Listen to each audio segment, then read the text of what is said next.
El superordinador Mare Nostrum, un dels més potents d'Europa en la seva categoria, ha estrenat la seva tercera versió. Els seus més de 49.000 processadors ocupen una superfície de 120 metres quadrats. És com tenir gairebé 50.000 ordinadors treballant plegats. La potència de càlcul s'enfila al petaflop, és a dir, 1.000 bilions d'instruccions per segon. Aquesta potència el permet elaborar sofisticades simulacions sobre el funcionament de les neurones, el plegament de proteïnes, els moviments del cor i processar dades d'origen genòmic, la base de la medicina personalitzada.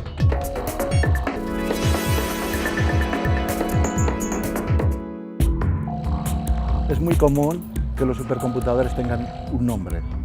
En nuestro caso, nuestro supercomputador se llama Mare Nostrum, en honor a nuestro mar, al mar Mediterráneo, pensando que Mare Nostrum Mediterráneo Barcelona iba a ser un punto de encuentro para hacer investigación de alta calidad, que es lo que intentamos hacer.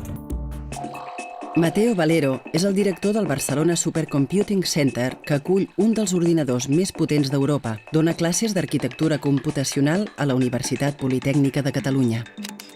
Des de saber les probabilitats de trobar petroli en el mar fins al disseny de diagnòstics mèdics més precisos, els superordinadors s'han convertit en una eina bàsica per a la investigació científica. Amb ells es poden analitzar i comparar les dades de milers de casos mèdics per dissenyar una medicina personalitzada a cada pacient.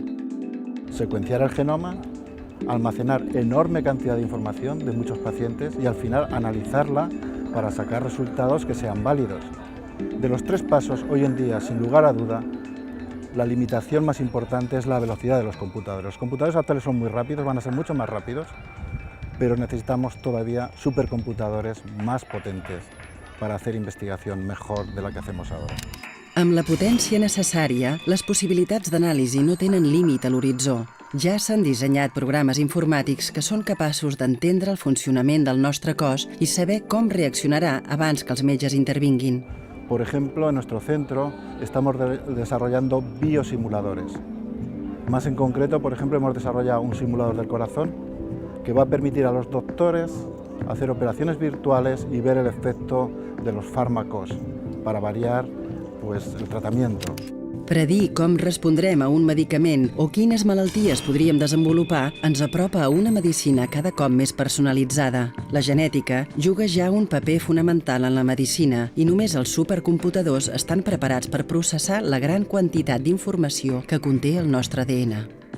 Hay muchos equipos que están investigando y bien en la medicina personalizada, hay grandes avances y no hay ninguna duda de que lo que llamamos ahora medicina personalizada se va a llamar dentro de muy poquito simplemente medicina.